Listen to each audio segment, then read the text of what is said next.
It's an honor today to be podcast interviewing Mark Frias, who was a go-getter, mover, and shaker dental hygienist. You've been doing it since 2007. You have over 1,000 posts on HygieneTown, DentalTown. I want to thank you so much for that. Tell me, for every dentist in the United States, most people always think of 150,000 dentists, but there's like 250,000 hygienists. Yep. And every dentist has got one or two. I have three. Tell me what's hot and what's not in dental hygiene, because I know you're totally on top of it. You're on top of products. You're on top of everything. What would you tell us? Tell us what's hot and what's not in dental hygiene. I would say probably the biggest thing, Howard, is I think hygienists want to be more independent. I think they want to, quite a few states have public health hygienists. My state does. They passed it in 2009. Okay, tell them what state. You're in Massachusetts, about 15 miles outside of Boston. That's right. And that allows hygienists to have their own business basically, and they can go out into public health areas and do hygiene basically and do screening. Okay. Explain that for Massachusetts. You say public health. You mean just for screenings, or can you set up your own dental hygiene office and do cleanings and recalls and? Yeah, not an office. Usually it's mobile. Like they either go into like a nursing home or school or preschool, something like that. And they go in, do screenings, do fluoride, education, stuff like that, basically. Are you doing that? No, I did take the course though, actually, but I decided to not do it. So what states have where hygienists can independently practice? Colorado, that was the first. Yeah, I think Colorado is basically the only one that allows you to see any patient, which is I think what hygienists want to do. They want to be able to see any patient. In my state, when they did pass that in 2009, there was a battle between the hygienists and dentists, of course. They wanted to be able to see commercial patients and just see anybody. And then the dentists wanted the assistants to be able to scale teeth. So that was a battle between those two. And so what happened was they both backed off, and dentists backed off on the scaling thing, and the hygienists said, okay, we can only see basically Medicaid patients or cash patients, but not commercial insurance. And I think I just read a great book on the Google way, and their CEO that took it from 2004 to 2014, from basically 500 employees to 50,000 employees, and he said at Google that whenever they had debates like the one you just described, Google always said, well, what is best for the Google user? Let's forget about all of our little departments and all that stuff. And he gave the analogy of the remote control. He said, the reason nobody can use a remote control is because you have all these this is the DVD department, and this is the VCR department, and this is the HBO cable. And then we get a screwed up remote control that's just crazy. And I always look at that thing as what's best for the consumer. And when I look at the fact that there's 117 towns where half of America lives, and then there's 19,022 towns where the other half live, and probably 20% of those towns don't have a dentist or hygienist. And in Colorado, where they legalize hygienists to be independent practices, they're all in towns of about 1,000, and most of them have their dental chair inside their house, so they don't have any overhead of rent, mortgage, equipment, all that kind of stuff. And I just think these debates are just beyond silly. I think everybody should just get together and say, what would be the best for 7 billion earthlings, or the 330 million that live in this country? And you can't be doctor focused or hygiene focused. We got to be patient focused. And access to care is huge. And I wished every town of 1,000 for sure had a dentist or a hygienist. But you go into a big city like Phoenix, and there'll be 20 dentists in one building, and then you drive an hour out of town and there's no one. Exactly. So it was crazy. So Mark, as a hygienist, we say we manage people, time, and money, and technology and things like that. What technology have you seen in the last in your career that you think makes it easier for you to do hygiene better, faster, easier, lower cost, and see some hygienists not using that and thinking they should do this or that? Talk about that. One thing I would say, and it's not even a new technology, it's just to use power scaling, Cavitron, piezo scale, or whatever. And to me, there's so many hygienists out there that hand scale so much. That's one thing I don't understand. Because to me, I basically 90% I power scale and 10% hand scale maybe to finish up. and it's so much quicker and more efficient, I think. And I just find it confusing why some hygienists don't utilize it more. Um, so I'm kind of confused by that. Some of the other products I use, I see a lot of Medicaid patients, Howard. About 70% Medicaid. And explain what, and let me explain what Medicaid is for our international viewers. So in the United States, they have national insurance for the poor and the elderly called Medicare. And then at this 50 state levels, they have Medicaid. So when someone like Mark says Medicaid, it would be different in all 50 states, you know, the reimbursement. So explain when you say you do a lot of Medicaid, explain what that's like in the great state of Massachusetts. Well, Medicaid, it's called Mass Health in my state. They all have different names. It's really a state program, but it's federally subsidized. It's kind of a partnership, whereas Medicare for seniors is a federal program, pretty much. Yeah, so we see, you know, low-income patients a lot. And one of the big problems with seeing Medicaid, and that's probably the primary reason why most dentists don't take it, is because of the no-show rate we have. It's about a 50% no-show rate. So it's very tough to manage that. So why do you think the poor Mhm. have more no-show rates than the middle class or the rich? I don't know, I Well, think yeah. I think one is maybe they don't value it as much. I know with commercial insurance, they have to pay some kind of copay or something like that. Whereas Medicaid, they don't pay anything at all. And so they have no skin in the game. exactly. Because what Right. happened for us in 2009, we had adult benefits and we saw adults and they cut the benefits for the adults and they cut it 100%. So we're just seeing, I mean, we saw adults still, but they either had to pay cash or whatever. They've since brought the benefits back. But to me, instead of cutting it 100%, I think they should have just cut it by like maybe 90%. I'm sorry, like maybe 10%, whatever, and have the patients pay something. Because you would have got, that would have, you know, because they were cutting the benefits to save money in the budget, in the state budget. So to me, if you just make them pay like maybe 5-10%, that's going to automatically cut the spending because some people are just going to not want to pay 5% or whatever it is. So to me, that would have been a better idea to do that instead of just cutting the benefits totally.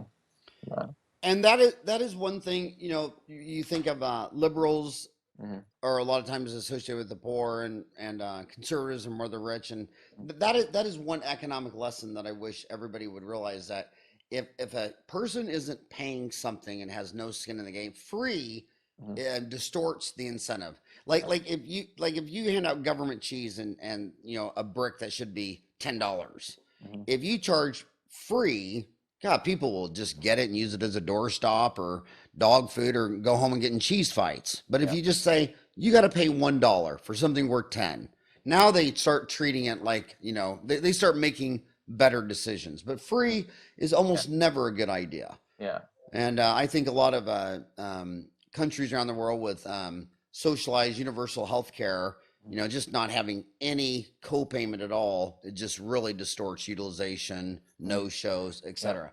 So, what is the low-hanging fruit for someone is highly intelligent and motivated and on top of your game like you? What is the low-hanging fruit advice you would give to dentists who have a hygiene department, to hygienists? What are the thing? What are the easy things that you think they're not doing that they should be doing?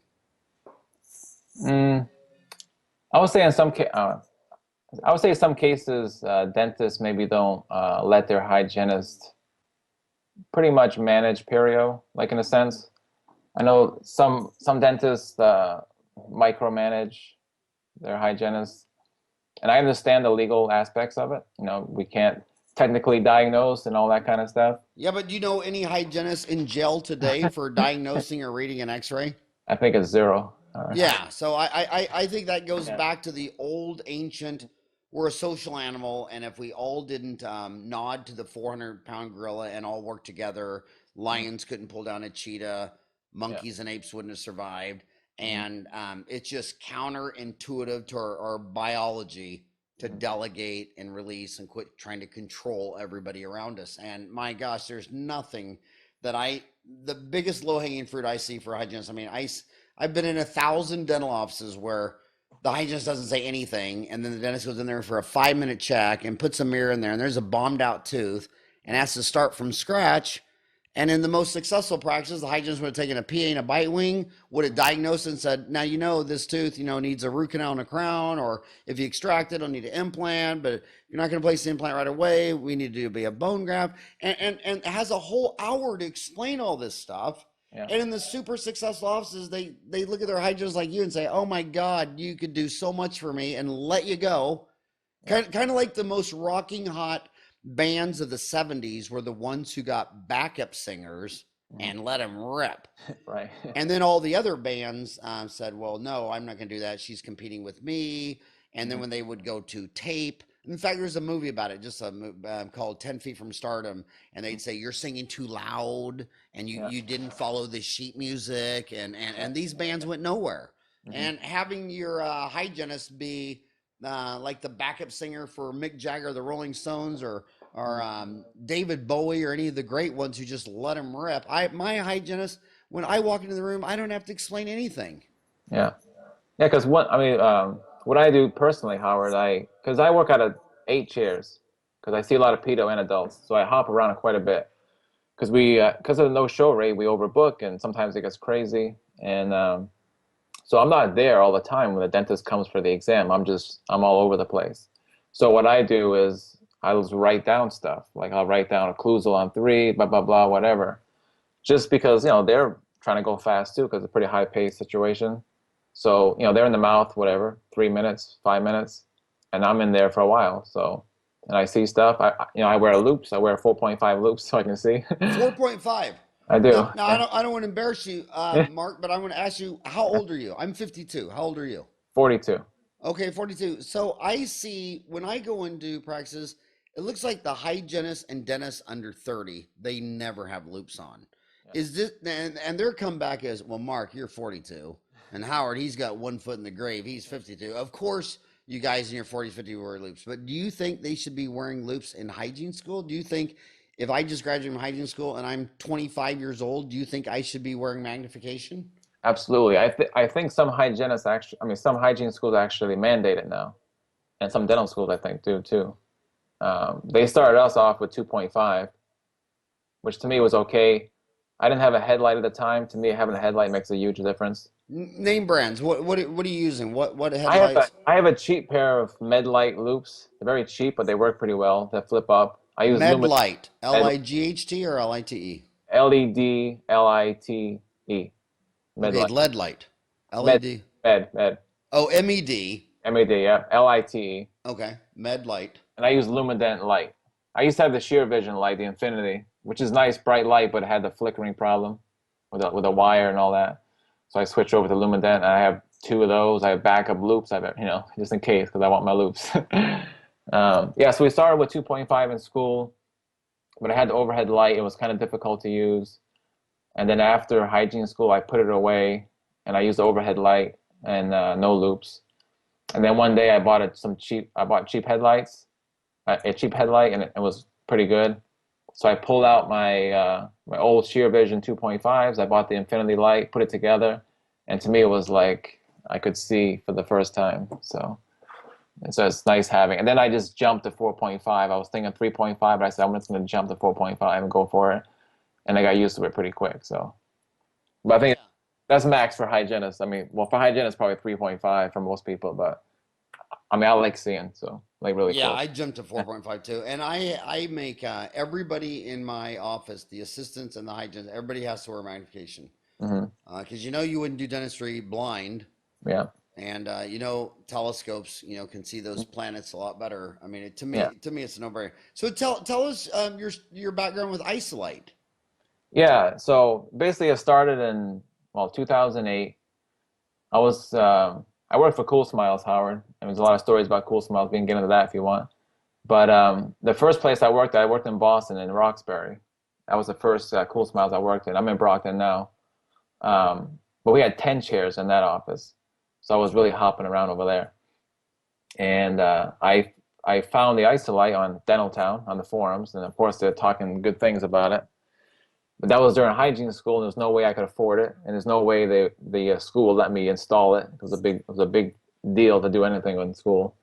Um, so in 2008, I decided to buy my own, which cost me, well, I had the DentalTown discount at the time, and it was like 1,400, and they give you like 4 boxes of mouthpieces, which is a good deal. And I installed it, and my hope at the time was like, oh yeah, they're gonna love this thing, and they're gonna buy it themselves, you know. So I was just kind of trying to prove it to them, like, yeah. So I showed the dentist, and of course they were like, yeah, this is great, but they're not gonna pay for it, the corporation, you know, which they didn't. It's kind of naive about it. So I had it in one room. I really couldn't use it because I was, 9 out of 10 chairs. I couldn't use the Isolite. I couldn't move it around. It wasn't feasible. So I kind of put it away for a while and didn't use it. And then, I don't know, maybe 6 months later, I sold it to my wife's boss, who's a dentist. He used it because he does a lot of sedation patients. And then 2010, I just decided I'd pull out a mouthpiece and I started tinkering around with it, see if I can figure out a way to hook it up to the HV valve. I use saliva. Explain the HV valve to a listener who doesn't understand that. Yeah, it's a high volume evacuation. You have 2 different valves in the typical dental office. You got the saliva ejector valve. Some people call it slow speed, and some people call it high speed, the HVE suction. So the Isolite hooks up to that system, that high volume system.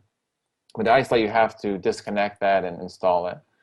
So I was just kind of tinkering around the mouthpieces with saliva ejectors. I actually posted something on DentalTown about it. I showed people how to use the saliva ejectors as a cheap way to do it. And then I just figured out a design, and I couldn't make it myself. I went to Home Depot many times in the plumbing section, trying to with elbows and just playing around with stuff. And so I just tried to find something like a machinist or something, somebody that could do something. And that just kind of started the journey of me just Googling for months and months and months and learning manufacturing and all this. And it was kind of a pain, but I got answers from people. I emailed a lot of people. And and then at some point I figured, like, I was making it for myself personally, something I can just do, have like a portable connector. I can go from chair to chair. And then I just thought, like, hey, maybe I can sell this thing. And then I just decided to do that, basically. And what did you name it? Kona adapter? Kona adapter, yeah. Where the name Kona came from? Is that coffee from Hawaii? I get so many emails from dentists saying, oh, is that like a Hawaiian thing or something? I said, very indirectly, because at the time, well, I named it after my dog that already passed away, a Rottweiler. Her name was Kona. But I wanted to name her after something bicycle related because I'm into bikes. I see the bicycle pump behind you. Yeah, there you go. And so Kona is a Canadian bike manufacturer. Really? And they have a whole Hawaiian theme with all their bike names and stuff. So very indirectly, yeah, it's named after the Hawaii, Kona, the island, but it's really for my dog, basically. I'm sorry to hear that your dog passed. That's tough. That was years ago, but yeah. And so are you an Ironman or are you just do triathletes, or do you only do cycling, or are you a big, I used to race a lot, Howard, bikes. I did like 10Ks and 5Ks. I raced last year a little bit mountain biking, but no swimming though. I've thought about triathlon so many times, but I don't know. I love cycling. Are you a big Lance Armstrong fan? Absolutely. Are you? Yeah. That was a weird ending to that legend, wasn't it? Yeah, well, I see it as yeah, he cheated, but it's all relative, I guess, at the time. Yeah. So you're still a big fan? Yeah. Of Lance? Yeah. Yeah, because that's what he claims. He claims he was in a sport where everyone did it. Yeah. And that's what he says. Yeah. I don't think it's just cycling too. I think it's a lot of sports. Barry Bonds and everybody else. So I think it's a problem. Everyone thinks I'm cheating, but this body is all natural. Okay. And I'm not wearing a wig. All right, I believe it. I want to ask you a question that I want to address the large variances I see. I see some offices just big into fluoride treatments and fluoride varnishes. Yeah. Oh, let's just talk fluoride treatment or fluoride varnishes. Explain to our listeners what you see as a difference, and why do some offices haven't done a fluoride varnish in 10 years? Other offices do them 10 times a day. And fluoride treatments, they vary so much. They vary from a swish to trays to all this stuff. Can you talk about those two issues and what value you see in those and those techniques and our products? We started off when I started with Cool Smiles. We only had the foam, the trays, and they only used the fluoride varnish for like very little kids that really couldn't tolerate the tray. And so when I started there, I was like, why don't we use varnish for everybody? Because to me, I think it's a better product because it sticks on your teeth for hours and hours, and it's a lot easier for anybody to tolerate. You just brush it on, it's quick. And price-wise, it's not much different. It's pretty much the same. I think we pay like $1 per varnish, and we charge, I don't know, $26, I think. So you use a pop vial or what product do you use for the Well, fluoride we use varnish? Benco because Benco is our biggest supplier, so they have their own brand. So that brand is not the best, but there's other ones that are go on very thin supposedly. I haven't tried those yet, but there's quite a few out there that claim that. And how does that apply? It's in a canister and Yeah, you individual use. It's got a little brush in there. You just mix the fluoride varnish and just dry the teeth, apply it to the teeth. Um, and you yeah, like that better than a foam or a tray. yeah, it's way better, I think. The only negative about it is the kids or anybody really, their teeth don't feel clean, after that. So that's why I think trying to find the best brand is important. Uh, So Mark, do you pay attention to age? I mean, does age determine who gets a fluoride varnish or not, or is it Canberra in California? Canberra is the big thing. The caries assessment yeah, profile risk. If some guy as old as me, 52, came in and yeah, had 8 cavities, and got those filled and just came in and got a yeah. cleaning. Well, in my office, Howard, it's because we see Medicaid, it's tough to sell that to the patients, even though I try sometimes. But all the kids get it because it's covered by insurance, of course. Um, but yeah, some people, if they have recession, root caries is a problem, sensitivity. So fluoride varnish is good for that kind of stuff. But for us, it's we don't really try to sell fluoride to adults, but we should in some cases at least. But Yeah, and when the corporate chains do it successfully, mhm, a lot of people grumble, that because they don't do that, and they said they accuse them of upselling. yeah, But take reimbursement out of it. I mean, if you have a high caries index, you should have a fluoride treatment. yeah, exactly, and maybe even prescription, Prevident, something like that, take home, or some of the other. I would And say, Prevident to our viewers, regular toothpaste is 1,000 part per million, and basically. Colgate's Prevident is 5,000 part per million. Yeah. Or MI paste, maybe I haven't used MI paste, but that's one of the things that people also recommend. Mi paste, Yeah, explain that. I'm not sure what the ingredient is. It might be something like Novamin, something like that. It's Hmm. like something to remineralize, basically like fluoride. Hmm. I think Oh, it's by the way, you never told our viewers or listeners where they could get the Kona adapter. they can Google it. It'll come right up. It's I use a WordPress blog page to well, all the information. It's konadapter.wordpress.com, and they can Kona adapter, Kona adapter, adapter .wordpress.com. press.com. Yep, you'll And find and all the links. and that is mainly so you can carry your Isolite easily and quickly from room to room. Basically, yep. So I would think Isolite would want to buy that technology patent from you. Well, we'll see. Yeah. Are you trying to get them to do it? Are you in talks with them or? Well, they actually. It's funny you ask, because I never heard from them ever over the last 4 years. People ask me, "Oh, you should work with Isolite," and I got a email a couple of days ago from the CEO, and because we have Yankee Dental coming up here, Yes, in Boston, Boston, and on the 31st, I'll be going. I'm talking to the CEO, Sandy Hirsch, right? and she had a very nice email and said they want to work together in some capacity. So we'll see.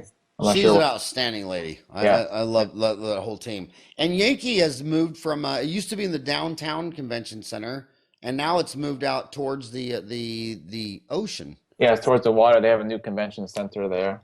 Yeah, What do you think of that move? I went there. It was good. I went there. It's very easy to get to. It's a lot easier to get to. I went there for the ADHA convention, their annual meeting in I thought that was 2012, maybe something like that. So I went there for that.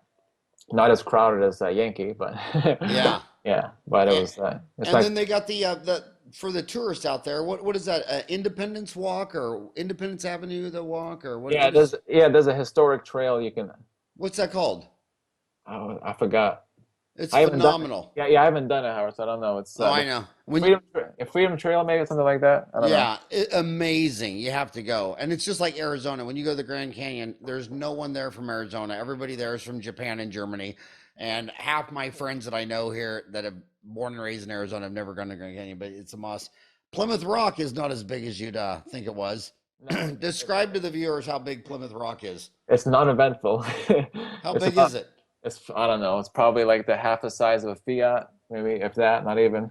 Yeah. It's very small. Yeah. I was thinking it would be something that you'd set a lighthouse on top of, and it Yeah, was something that you could fit in the back of a truck.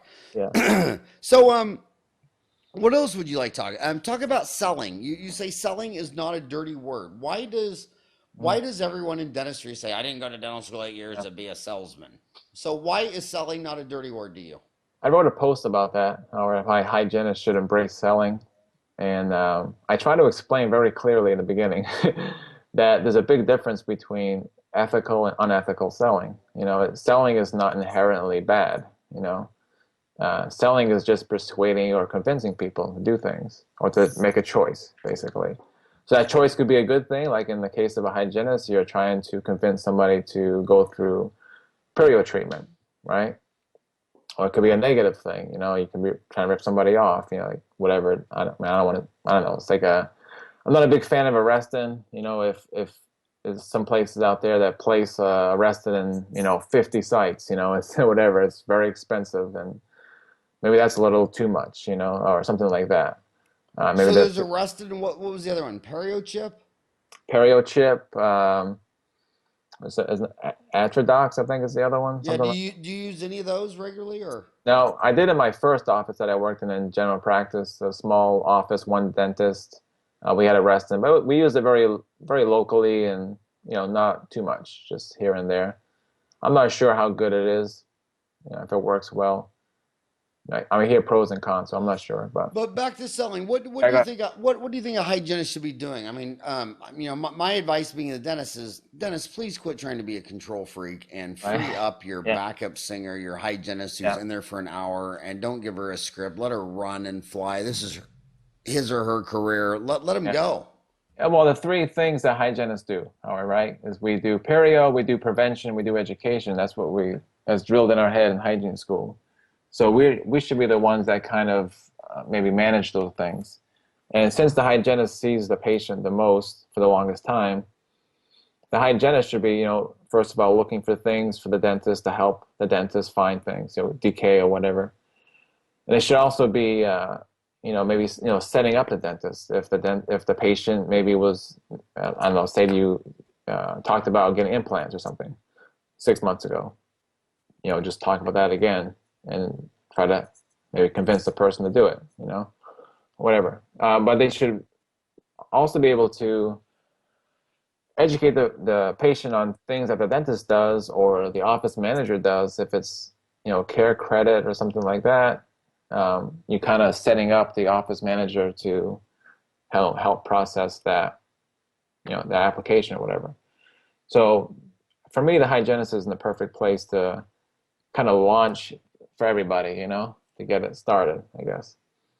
So So you talk about the hygienists do perio. They should do prevention. We talk about fluoride treatments and um, education. Do you use any aids? Do you use some of these like kickyourapps.com has a great yeah, the number one selling app on that? Do you or Casey or do you use any aids? Do you use an internal camera? Do you sell with a blown up digital radiography? Talk about sell education aids. yeah. Personally, I use that. What's it called? A DVS app. The app. I don't have it anymore. I had it on my iPad 1 that blew up on me. So But I you guess can't download it again? yeah, I probably can, but I don't use it anymore. I did it on my own, Howard, because like I said, with a corporation environment and we see Medicaid, they try to keep things very simple and standardized. So I do a lot of things on my own. You know, I had the iPad for a while. I use that app. Right now, what I use a lot is I have this Typodont. It's like a Perio one, Yeah. and I think it helps a lot. It's pretty expensive, like $200, but it's pretty realistic. And what I do is I just take a clean probe and I'm probing this thing in front of the patient so they can see it, so I can explain what I'm doing with the probing. And to me, like it helps a lot because it's very realistic type of down, and you can like pull the teeth out. It's got calculus on it and all that. So I think when people actually see it, because I don't have a camera or anything like that to show like calculus or bleeding or whatever. So just having that for me is I think helps, and I see the patient's face kind of get it, like, oh boy. And then I like pull the tooth out and say, if this goes on and on, the tooth will fall out eventually at some point. If you look I just found that app on my iPhone. Mhm. It's DDS. Oh gosh, I just lost it. Yeah. But yeah, DDS GP. Yeah, that's it. Yeah, DDS GP. And It's a good app. Yeah, it's a good app. so what else do you what else do you use to sell or educate? Those are the main things I use. I use the app for a while. I use that. I used to have, I just like print out pictures sometimes and use that. We have some models for other stuff. We do a lot of, not a lot, but we do, stainless steel crowns and try to explain that. So we have a model for that. I just took the CE course on DentalTown, Howard, Dr. Ren. Yes, Josh Wren, pediatric dentist. And I'm a hygienist. I'm not placing crowns, but to me, I get a better understanding of it because I'm explaining it to the parents a lot. So even for a hygienist, it's a good course, and he's really good. So And speaking of that, so we have DentalTown and HygieneTown and OrthoTown. What's the difference in for you being a hygienist? The difference between HygieneTown and DentalTown, and do you spend more time on HygieneTown or DentalTown, or what is your thoughts on those two separate communities? And should they even be two separate communities? Do you think HygieneTown should be rolled into DentalTown, or tell me what you think? no, I think it's nice having a separate. I just wish it was a little more active on Hygiene Town. It's pretty active, but not like Dental Town. Dental Town is pretty active, so I'm probably on that side maybe like 70% of the time. I'll probably be more in Hygiene Town if it was a little more active, but Yeah. I do my part. I try to post a lot of stuff, so Well, maybe your podcast will help get that motivated, and I encourage hygienists. The hygienists wanted their own site, so we started Hygiene Town. Of the 9 specialties, only orthodontists asked for their own separate site, and so we delivered. And you've been a huge. So, who are your fans? Who do you like talking to on Hygiene Town? Who are your other hygienist role models, or who do you like to to share ideas with or debate? get out of the debate now. Daniel Lopez, he's good. I like him. He's kind of relatively new. I think he's joined like maybe 2 years ago or something. Andrew Johnson that you interviewed, he's on there a lot now too. I'm forgetting names now. Trish Walverin, if I'm pronouncing it right, she's on there a lot. There's Linda Douglas. From Canada. Yeah, she's good. She's on there a lot too. Yeah, so those are probably the main hygienists. Yeah, and what so review what is controversial on Hygiene Town? Where is there a debate where you see two hygienists like on Dental Town you see people that are pro amalgam and others that will not place amalgam, so that's a debate. Taking insurance is a big debate. What are controversies on Hygiene Town where people actually passionately agree to disagree? I'm trying to think. I'm not sure if there's any big disagreements. I'm not sure because what comes to mind for me is the mid-level on the Dental Town side. That's the big one. I know like every time they post about mid-levels, it's always a long thread. And, Right, it's always a long thread, and it's always talking about I don't know. I just always want to ask the dentist, it's the patient comes first, and when you're talking about quality dentistry, define the quality of a filling or a cleaning that's never done. And like Alaska has areas larger than your state that don't have a single dentist or hygienist. And then when someone starts talking about putting someone on a snowmobile and sending them out there across the Arctic, you know, the first people that say no are the dentist. Yeah. And that's just selfish. And what I like, reviewing 15,000 years of history, I think all problems of humanity fall under two deals. Humans don't like to be transparent. They like to be secretive and not tell anybody what they're doing or lie about what they're doing. Yeah. And then number two, they don't want any competition. Yeah. And they just go to the government and try to get trade embargoes, and, you know, unions try to get laws that they can just get raises, and, you know, nobody wants any competition and no one wants to tell anybody what they're doing. And if you just corrected transparency and competition, or you might call it checks and balances, like a lot of people call America's democracy the first checks and balances between a Senate and a judicial and executive. And what it is, that's just checks and balances, just competition. And I think that there would be nothing better for any industry than for all their practices to be transparent and for it to be more competitive. Look at cars. I'm 52. So when I was little and they banned imports from Germany and Japan, American cars were horrible. They're horrible. And then when Japanese and German cars started coming in, the Americans had to get their act together. And look at airline industry. Our airline industry does not allow domestic carriers to come in and do domestic flying. I've been to 50 countries. I mean, we have one of the worst airline industries there are. And if you would get rid of that law and let all these fantastic airlines from Australia and Europe, and you let all those players come in here, oh my God, the prices would come down, the quality would skyrocket. But America had just one merger and union strike after another. Yeah. And this is why I think the dentist, this is why another reason why the dentist needs to let their backup singer hygienist go and take away the sheet music and take away their handcuffs, let them fly. So let me tell you this. So you're saying on HygieneTown, there's not a lot of great big passion debates. There is about hygienists on mid-level provider on DentalTown. I've seen a lot of threads on HygieneTown about what their biggest complaints are working in a dental office. Review those. What are the most common gripes that hygienists have working in a practice that has a dentist owner, dental assistants, office managers, front desk, treatment coordinators? Mm-hmm. Yeah, I think some of the things is hygienists feel like in cases where the dentist might be micromanaging and hygienists want to have some responsibility for Perio especially. And explain that. Yeah, I mean, obviously you want an office protocol and everybody be on the same page, but I mean, hygienist is capable of looking at the patient, you know, doing the Perio charting and talking to the patient and diagnosing and treatment planning what that patient needs, then having the dentist come in and basically, yeah, I agree, you know. I mean, even if you slightly disagree, it's not going to be a huge gap, you know what I'm saying? Like if you say, oh, this patient needs 2 quads of SRP and the dentist thinks like, probably 4. I think maybe, you know, there's a couple of slight pockets on the upper right or something like that. It's not a big, you know, it's not a big difference enough to say, okay, I got to take over this. You know, I can't, you know, because even dentists are going to disagree. I mean, if you get 2 dentists, you know, diagnosing, I mean, whatever it is, they're going to disagree on what to do, or what's, you know, what it is and so on. So. Well, you couldn't get all the dentists to agree that this is January. Right. Let alone Friday. So, so that's just the human condition. You know what I mean? Everybody sees everything differently.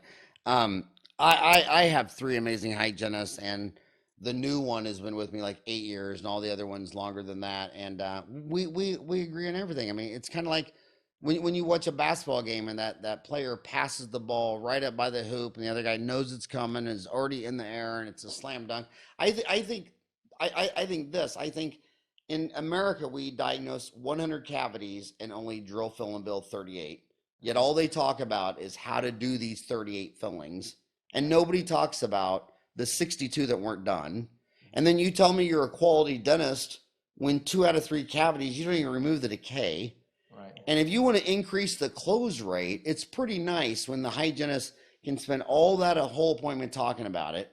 And then instead of the patient hearing confusion, the dentist comes in and says, oh, absolutely.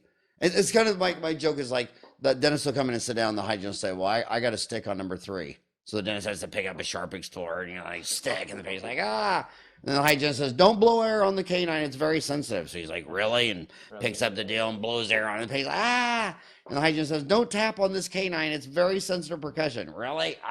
You know, it's like, you know, what is it? I see dentists go in and reprobe their entire hygienist probings. Yeah, like what's that?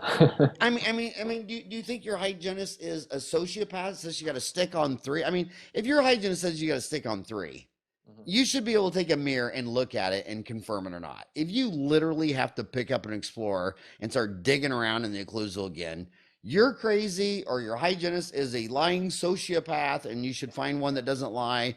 It's just patient centered, and Google solves all their programmers' debates. They just say, okay, we got all these different departments arguing about this. What does the person searching on Google, what's best for that person? And if we just keep focusing on that person, we're going to do great. And if dentistry just kept focusing on patient centered instead of dentist centered and hygienist centered and mid-level practice and who can set up shop and blah, blah, blah, and just kept focusing on the customer, the patient, it'd be so much better. So they gripe about controlling. What else do they gripe about? Well, a lot of it's about pay, I guess, pay raises and that kind of thing. And that's another pet peeve of mine, like hygienists that say, I haven't had a raise in 3 years, 4 years, 5 years. But to me, why would you get a raise just for being alive? You should have a reason to get a raise and make the case for a raise. And I think a lot of hygienists too, and I'm going to pick on hygienists for a while. I think they don't realize the stress dentists have, dentist owners especially. There's so many things. Like to me, I just think of dentists, you go through dental school and you have so much responsibility. Plus you have to run a business at the same time. And that's just so much to do. And I think a lot of hygienists don't appreciate it, especially if the practice is maybe not doing as well because of the recession or whatever it is. And but they still want to raise every year. Well, the raise is based on the science that if the Earth travels around the sun one complete revolution, they should get a raise. I mean, the basic raise in dentistry or all of humanity is based on astrology. You know what I mean? The Earth went around the sun when it should be based on production, collection, overhead, etc. But I'll defend the hygienist on that. Most offices, the dentist isn't transparent with the numbers. Again, I think all human history, the problem is transparency, no competition. So when I go in and ask the average hygienist, what does this office have to do to break even? 9 times out of 10, I have no idea. Really? You don't know your break even point? I mean, really? I mean, my dad had a restaurant when I was 10 years old, and he used to call it the BAM number. BAM, bare ass minimum. This is what we got to do just to survive. And everybody knew it. And everybody was going with that number. 9 times out of 10, a dentist is not transparent with that numbers. And then I think the reason DentalTown has so much more activity than HygieneTown is if a dentist just gets on there and spends an inordinate amount of time and becomes a much better dentist, they're always going to make more money. Yeah. And a hygienist could go on HygieneTown and spend 1,000 hours and be the best hygienist in the world and not even get a dollar raise. Yeah. And I think that's the and you always see 2 out of 3 dentists go to continuing education courses without their hygienist. And actually, more important than the hygienist, you know who answers all the most questions in a dental office? Yeah. Who's ever answering the phone? Right, yeah. And that person 9 times out of 10 doesn't know, it knows the least about dentistry in the entire office, and they answer the most questions. And then you say to your dentist, why aren't all your receptionists, you're only linked to the outside, answering the far majority of questions? Why do you not take them to any of the dental courses? Right. And they go, well, this is about root canals. Oh, like patients don't call and ask about root canals all day, every day. You know what I mean? Yeah. So yeah, the online CE is amazing. I want to ask you another question. A lot of, I've thought a lot for a long time, and a lot of my consultant friends see it too. Some of these dentists, everything's a watch. I mean, it's either, what I understand the watch is, I grew up in Kansas. No farmer went out to a barn and saw an area the size of a fist of termites. Yeah. And said, I'll just watch it. Let's see how it goes. I mean, I could put my fist through it, but I'll just watch it. I'm going to wait till I can drive a car through it or a tractor. I mean, it's an occlusal pit and fissure. Yeah. And if I look at the DMFT rate of disease missing and filled teeth by age 65 in America, it's like 95, 96% of all of them are disease missing filled teeth. Yeah. What are you watching? And And the hygienist and the dentist, I mean, did both say we're going to watch? I mean, if the hygienist says I got a stick, and then the dentist says it's a watch, and then it's the same dentist who says his production's flat and he's not making any money, and I'm sitting here thinking about gram-negative anaerobes in that pit and fissure that can't be brushed out, flossed out, and should be physically drilled out, removed. Yeah. What is the deal with watches? What's with that? Yeah, I think like if a groove has a stain, I mean, I can see they're using air abrasion to clean it out, or a fissurotomy burr, something really, really thin to clean that out. And if it's shallow, then you just place a sealant. If it's worse than you thought it was, then it's a composite restoration. But it's pretty minimal, to go in there, I think, with air abrasion or a small burr to do that. So Now, are you placing sealants? I do place sealants. Oh, yeah. And do you use a fissurotomy burr or air abrasion when you place sealants? I wish I could legally, but I can't. Yeah. But what I do, I have a very, very thin, sharp Nevi sickle scaler. If I need to, because sometimes the tooth is very, very clean, or there's no stain at all. The other thing I use too is I use like a micro etcher basically, and that's like this part. The Danville engineering micro etcher, which micro etcher are you using? Yeah, I used the Danville before, but what I did, I kind of made my own. I use air polisher, but I put the more abrasive, the same powder they use in air abrasion, but aluminum oxide. Yeah, and I use it at a low pressure, so I'm not prepping the tooth, but but it cleans much better than sodium bicarbonate or calcium carbonate, which is the air polishing type powder. Because diamond is the hardest material on earth. Yeah. And second is aluminum oxide. Yeah. It's the second hardest. But isn't that just bizarre what you just said? Yeah. You place sealants on patients. Do you use a fissurotomy burr? I wish I could. But some lawyer and state board and bunch of dentists has taken that away from you. Does that make any sense to you? And what I also don't understand is how many years of college did it take you to become a hygienist? Well, I went through a 2-year program, but almost nobody finishes in 2 years. I went to school I took classes for 4 years, basically. But did you have to take prerequisites before you went to the hygiene school? So I that did. was Yeah. 2 years, right? Yeah, extra. Well, I'd say like at least a year before that. So Yeah. how many years of college did you go to? I have a 2-year degree technically, but the way the hygiene program works in these 2-year programs, they basically squeeze a 4-year degree into a 2-year program. Like Right. same with nursing too. So it's like, full throttle through hygiene school with a lot of information. But here's my pet peeve about that. So Yeah. you said the same as nursing. Yeah. And if you would have became a nurse instead of a hygienist in a hospital, you could be giving shots, you could be giving vaccines. You're not allowed to give a flu shot, even though Americans see their dentist twice as often as their physician. You're not allowed to give an HPV vaccine, even though nurses can for HPV for cervical cancer, yet it's the leading fastest growing cause of oral pharyngeal cancer. I mean, that's just crazy stuff. I mean, this is something you would expect in a crazy banana republic, and it's happening right here in the United States of America. Yeah, to me, like to just take a small burr or air abrasion and just open up the grooves a little bit. I mean, it's not like we're gonna just all of us just go crazy and prep the tooth, to the pulp. It's not. We can go slow until it's.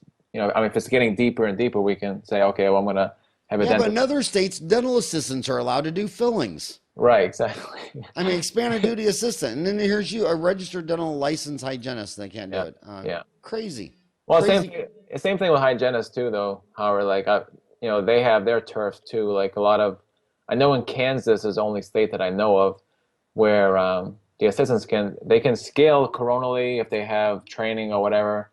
But like in my state and other states, hygienists do the same thing. Like, I don't want assistants to scale, because that's what we do, And I don't see a problem with them doing like very minor scaling on maybe kids or something in a pedo environment, So we have the same thing with as dentists have, the same reaction to mid-level. So Well, I I have to say that Kansas is the greatest state in the union because, is well, it. that's where my mom and dad were born. That's where I was born, and my five sisters and brother. I love Kansas. I just lectured there last week. Yeah, So I want to ask you another question. I only yeah, got you for 10 more minutes. yeah, A lot of dentists, um, want to rev up their hygiene department and get it modernized and take it to another level, and so they're always looking at hygiene consultants to come in. yeah. Consultants are just focused on hygiene. Mm. Is there any you like, or is there any low hanging fruit that you've learned, or do they do Mhm. similar things, or what's your thought on hygiene consulting? I haven't experienced any personally. I don't. But you probably read about a lot of it on Yeah, yeah, DentalTown it's and quite. HygieneTown. Yeah, it's quite a few. But to me, what I think the common denominator for all of them is just basically taking perio seriously. I think that's the main thing. I think there's a lot of situations out there where either the dentists are not taking perio seriously, and the hygienists maybe too. And they're just doing prophies. If you go through their codes, they're doing 90+% prophies and not doing scaling, root planning, perio maintenance, that kind of thing. So I think that alone, because the cost difference between a prophy and, as you know, or the between that and a scaling and root planning is huge. So if you have even a patient with just a couple of 5 millimeter pockets with sub, and you're not doing scaling root planning, then you're throwing money out the window, basically. I would I get. I'll tell you my biggest worry or pet peeve about perio Mhm.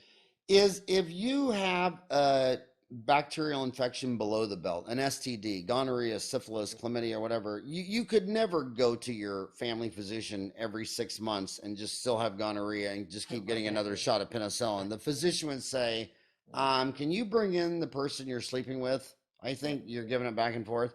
yeah, Yet perio, so many people I see are on a 3 month recall for 5 years. And I say, well, let me see the husband's chart. Oh, we've never seen the husband, yeah, especially on new patients. And I'd say, okay, a new patient. So you've been getting your teeth cleaned every 3 months, and you have perio, mhm, and your husband hasn't been in the dentist 5 months. Well, do you kiss him every day, every night? And it's like, really? I mean, and how many times have I seen in my 28 years career where some kid has come in every 6 months for a decade, never had a cavity, never had gingivitis, mhm, then goes off to college yeah, and comes home with gingivitis and three cavities. And I'm like, Johnny, are you making out with a little girl or a boy somewhere? Because I think you're kissing.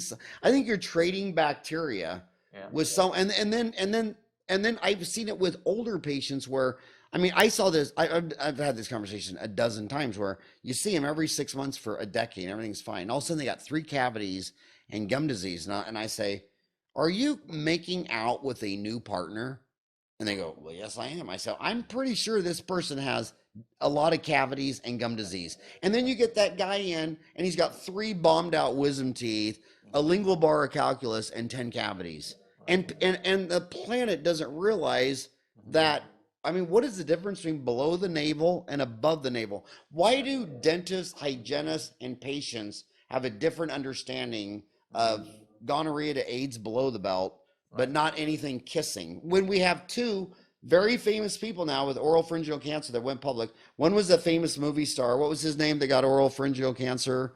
And he Doug, said, was it Douglas? Michael Douglas. Yeah, And yeah. then we had the other one, the New York Bills, Buffalo Bills, Oh, the Jim quarterback, Kelly, Kelly. Yeah, yeah, who said, "Guys, I got oral cancer, and it wasn't from smoking and drinking and all that. It was from kissing yeah, other humans." yeah, And yet this isn't even absorbed amongst the dentists and the hygienists, let alone the public.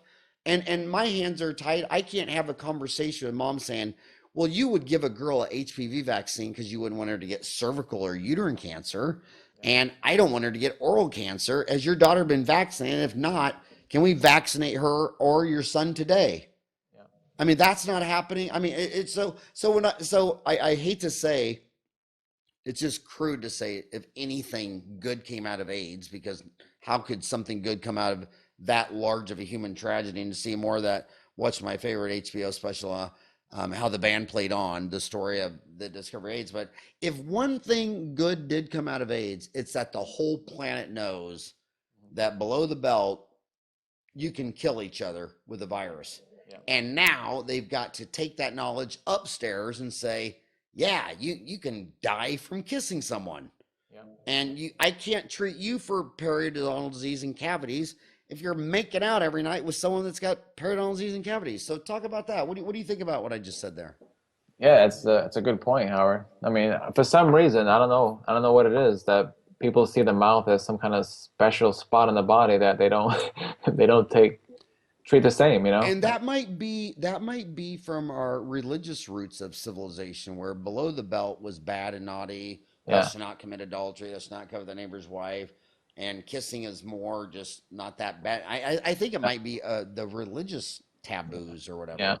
Well, like, even with just cavities, right, Howard? Like people, I mean, like my experience, and dentists do it, hygienists do it. Like the patient gets an exam and say it's a kid, and they'll say stuff like this. They'll say, "Oh, you only have one cavity," as if one cavity is not a bad thing, you know? Like Yeah. no big deal, you know? And, But and the and the other thing and the other thing the public doesn't realize, like people come in, I'll say, well, would you brush? The first thing, another pet peeve of mine is that there's toothpaste that's red.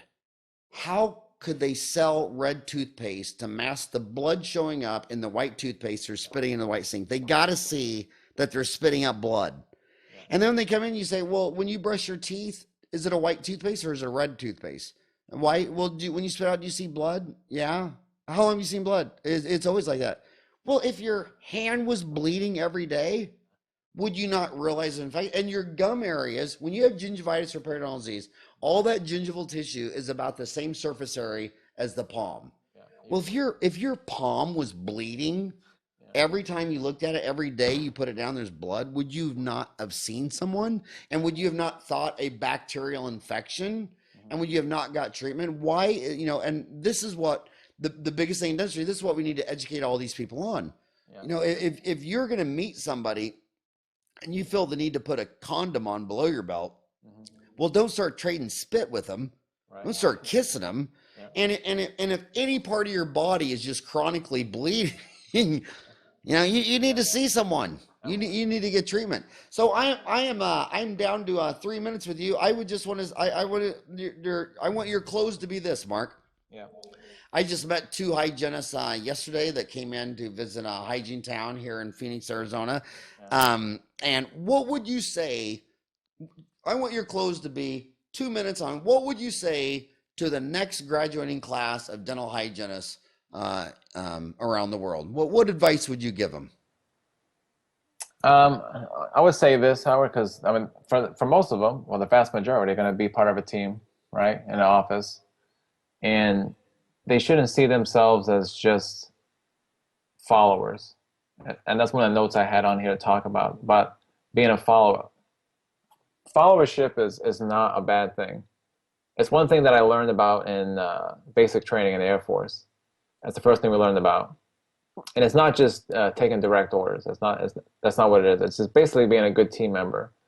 And to see yourself as a professional with a dentist and to be the best hygienist you can be in the office, to always be learning, to be honest with the dentist, to be open communication. Don't be afraid of the dentist. Because I know in hygiene school, people that didn't come from the dental world, they see the dentist as this, God, basically, like this, and, just being a good team member and following is not something that just the hygienists do or the assistants do. Everybody's a follower and a leader, there's a saying that people say, be a leader, not a follower. I think it's bad advice. I think you should do both, Dentists will follow hygienists sometimes if the hygienist is good at something and they're not good at something. Maybe they're a shy person and they're not good at communicating or whatever. So to me, I see it as a team effort. It's not one person is above the other person. We're all working together to meet, collective goals, basically. So that's what I would say. Be a co-professional with the dentist and don't be afraid to talk to them. And very well. And I just Harvard Business Review has an article on humility at least once a year where they look at the greatest CEOs that ever lived. And they're trying to identify what traits do these great CEOs and leaders have. And usually the top one is not a knack in marketing or finance or any of that stuff. Usually the top trait is humility. Yeah. Because humility makes you listen. Humility makes you think that you don't know it all, and listen to other people, listen to your customers, listen to your team members, listen to your employers. And what I want to say is to the hygienists coming out is that if you get a job and it's a toxic environment, you don't take money to go into a toxic environment. That leads to depression, burnout, disease, drinking, escaping, drugs, overeating, whatever. And I would find an office. Here's our core values. We have 12. The core values of my office are: create a fun, positive, and professional environment, be passionate, enthusiastic, and determined to make a difference, be humble, embrace and drive innovation. That's, you've mastered that. Follow the golden rule. Treat others like you would want to be treated.